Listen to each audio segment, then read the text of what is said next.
ऐकलेलं आहे आदित्य ठाकरे नेमकं काय म्हणाले. दरम्यान याविषयी अधिक माहितीसाठी आपल्या प्रतिनिधी सुष्मिता भदाणे आपल्यासोबत जोडल्या गेल्या आहे. सुष्मिता, काय सांगाल? एक मोठं विधान केलेलं आहे. संपूर्ण महाराष्ट्राला जो प्रश्न पडलेला होता की दोन्ही बंधू एकत्र दिसतील का या मोर्चामध्ये, त्याचंच उत्तर समृद्ध महाराष्ट्राच्या या प्लॅटफॉर्मवर आदित्य ठाकरेंनी दिलंय.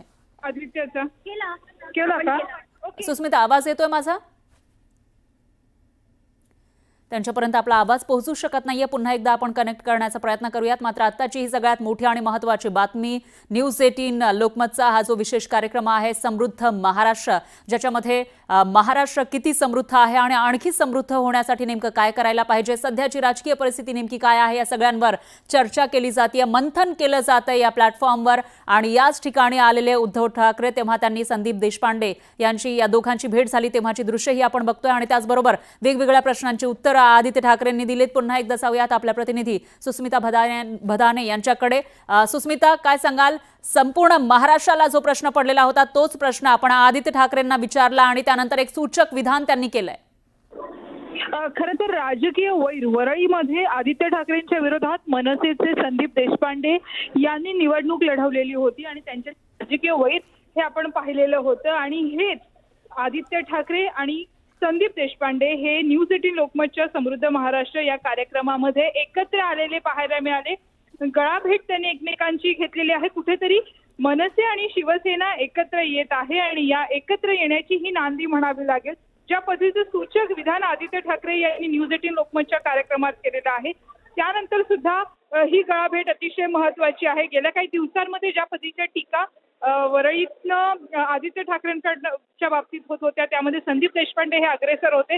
परंतु यापूर्वीचे सगळे राग विसरून अगदी सकाळी वरुण सरदेसाईंसोबतची संदीप देशपांडे यांची भेट असेल ती आता आपण बघतोय की संदीप देशपांडे यांनी आदित्य ठाकरे यांना सुद्धा भेट घेतलेली आहे, त्यांच्याशी त्यांनी संवाद साधलेला आहे. बरोबर आहे सुष्मिता. एकूणच असं म्हणता येईल की जे विधानसभेमध्ये एकमेकांच्या विरोधामध्ये उभे ठाकलेले होते ते या ठिकाणी हस्ता आंदोलन करताना दिसत आहेत. त्यामुळे आता ही नांदी म्हणायची का दोन्ही पक्ष एकत्र येण्याची, असा सवाल उपस्थित होतोय. धन्यवाद तुम्ही दिल्या या सविस्तर माहितीसाठी. दरम्यान ठाकरे ब्रँड विषयी नेमकं काय म्हणालेले आहेत आदित्य ठाकरे तेही बघूयात.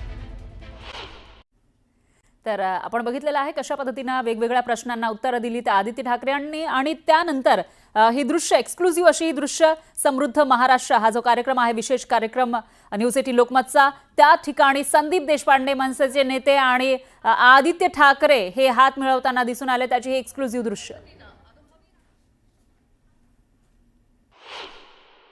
मुंबई निगोशिएबल नाही असं तुम्ही म्हणताय. येत्या 5 तारखेचा जो मोर्चा असेल त्याच्यामध्ये आम्हाला दिसेल काही एखादं दृश्य, स्वतः दोन भाऊ एकत्र चालताना मराठीच्या मुद्द्यासाठी का होईना, पण त्याच्यानंतर कुठेतरी काहीतरी बोलाचाली सगळे मराठी भाऊ आणि बहीण एकत्र चालतील आणि सगळे मुंबई प्रेमी पण, ज्यांना ज्यांना मराठी येत नसेल पण मुंबईवर प्रेम असेल ते पण एकत्र चालतील. त्याचा अर्थ उद्धव ठाकरे, राज ठाकरे तिकडे रस्त्यावरती एकत्र असताना दिसतील. बघा, दोन मोठ्या नेत्यांच्या मध्ये मला तुम्ही खेचू नका, ते ठरवतील. पण अर्थात दोघांनी मला वाटतं सांगितलेलं आहे की महाराष्ट्रासाठी असेल, मुंबईसाठी असेल, वाद कुठचाच नाहीये आणि एकत्र येणं मला वाटतं महाराष्ट्राच्या मनात आहे. एकत्र येणं महाराष्ट्राच्या मनात आहे असं म्हणतायत आदित्य ठाकरे स्वतः म्हणतायत. हा खूप मोठा महत्वाचा त्यांचा मला असं वाटतं की आपल्याला दिलेला एक उत्तर आहे. पण त्याही पेक्षा महत्वाचा तुम्हाला हा प्रश्न विचारायचा की मराठीच्या मुद्द्यावरनं एकत्र येण्याची तुम्ही वाट बघत होता, बीएमसीच्या निवडणुकांची तुम्ही वाट बघत होता एकत्र यायला, असं वाटबीट बघत नव्हतो, पण भाजप मराठीची वाट लावते म्हणून आम्हाला एकत्र येण्याला.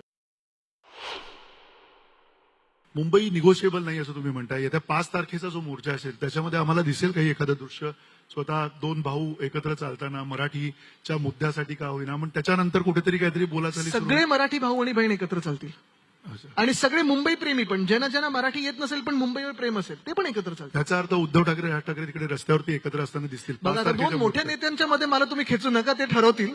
पण अर्थात दोघांनी मला वाटतं सांगितलेलं आहे की महाराष्ट्रासाठी असेल, मुंबईसाठी असेल, वाद कुठचाच नाहीये आणि एकत्र येणं मला वाटतं महाराष्ट्राच्या मनात आहे. एकत्र येणं महाराष्ट्राच्या मनात आहे असं म्हणतायत आदित्य ठाकरे स्वतः म्हणतायत. हा खूप मोठा महत्वाचा त्यांचा मला असं वाटतं की आपल्याला दिलेला एक उत्तर आहे. पण त्याही पेक्षा महत्वाचा तुम्हाला हा प्रश्न विचारायचा की मराठीच्या मुद्द्यावरनं एकत्र येण्याची तुम्ही वाट बघत होता, बीएमसीच्या निवडणुकांची तुम्ही वाट बघत होता एकत्र यायला. असं वाटबीट बघत नव्हतो, पण भाजप मराठीची वाट लावते म्हणून आम्हाला एकत्र येण्याला. तर आताची सगळ्यात मोठी आणि महत्त्वाची बातमी म्हणावी लागेल. संपूर्ण महाराष्ट्राला याविषयीची उत्सुकता होती. आधी तर 6 तारखेला मनसेचा मोर्चा निघणार होता आणि त्याच्यामध्ये दोन्ही ठाकरे बंधू एकत्र येणार का अशी चर्चा होती. 7 तारखेला जो मोर्चा निघणार होता त्याच्यामध्ये आदित्य ठाकरे आणि उद्धव ठाकरे दिसणार हे समोर आलेलं होतं. पण मनसेच्या मोर्चामध्ये शिवसेना युबीटीचे हे मोठे नेते येणार का याविषयी चर्चा सुरू होती आणि त्यानंतर तारीख बदलण्यात आली, 5 तारीख करण्यात आली आणि त्या मोर्चामध्ये हे दोन्ही ठाकरे बंधू एकत्र दिसणार का याविषयीचा प्रश्न महाराष्ट्रातील प्रत्येकाला पडलेला असताना तोच प्रश्न न्यूज 18 लोकमतनं समृद्ध महाराष्ट्र या कार्यक्रमादरम्यान आदित्य ठाकरेंना विचारला आणि त्यांनी सूचक असं विधान केलं आहे. याचाच अर्थ येणाऱ्या 5 तारखेला हा जो मोर्चा निघणार आहे त्रिभाषा धोरणाविरोधात, त्याच्यामध्ये राज ठाकरे मनसेचे प्रमुख आणि दुसरीकडे उद्धव ठाकरे शिवसेना युबीटीचे प्रमुख हे दोन्ही बंधू एकत्र चालताना आपल्याला दिसण्याची दाट शक्यता या ठिकाणी आपल्याला पाहायला मिळते. तर दुसरीकडे संदीप देशपांडे यांच्यासोबत आदित्य ठाकरेंनी हस्तांदोलन केल्याची ही दृश्य आपण सुद्धा बघू शकतो. या ठिकाणी समृद्ध महाराष्ट्र या कार्यक्रमादरम्यानच ही भेट झालेली आहे दोघांची. दोघांमध्ये चर्चा सुद्धा होताना दिसून येते. तर दुसरीकडे आदित्य ठाकरेंना जेव्हा प्रश्न विचारण्यात आला होता दोन्ही ठाकरे बंधू एकत्र दिसणार का या 5 तारखेच्या मोर्चामध्ये, त्यावेळेला आदित्य ठाकरेंनी नेमकं काय उत्तर दिलंय ते ऐकूया. मुंबई निगोशिएबल नाही असं तुम्ही म्हणताय. येत्या 5 तारखेचा जो मोर्चा असेल त्याच्यामध्ये आम्हाला दिसेल काही एखादं दृश्य, स्वतः दोन भाऊ एकत्र चालताना मराठीच्या मुद्द्यासाठी का होईना, पण त्याच्यानंतर कुठेतरी काहीतरी बोलाचाली सुरू सगळे मराठी भाऊ आणि बहीण एकत्र चालतील अच्छा. आणि सगळे मुंबई प्रेमी पण ज्यांना मराठी येत नसेल पण मुंबईवर प्रेम असेल ते पण एकत्र चालतील. त्याचा अर्थ उद्धव ठाकरे राज ठाकरे तिकडे रस्त्यावरती एकत्र असताना दिसतील. बघा 5 आता तारखेच्या दोन मोठ्या मोर्चात. नेत्यांच्या मध्ये मला तुम्ही खेचू नका, ते ठरवतील. पण अर्थात दोघांनी मला वाटतं सांगितलेलं आहे की महाराष्ट्रासाठी असेल मुंबईसाठी असेल वाद कुठचाच नाहीये आणि एकत्र येणं मला वाटतं महाराष्ट्राच्या मनात आहे. एकत्र येणं महाराष्ट्राच्या मनात आहे असं म्हणतायत आदित्य ठाकरे स्वतः म्हणतायत. हा खूप मोठा महत्वाचा त्यांचा मला असं वाटतं की आपल्याला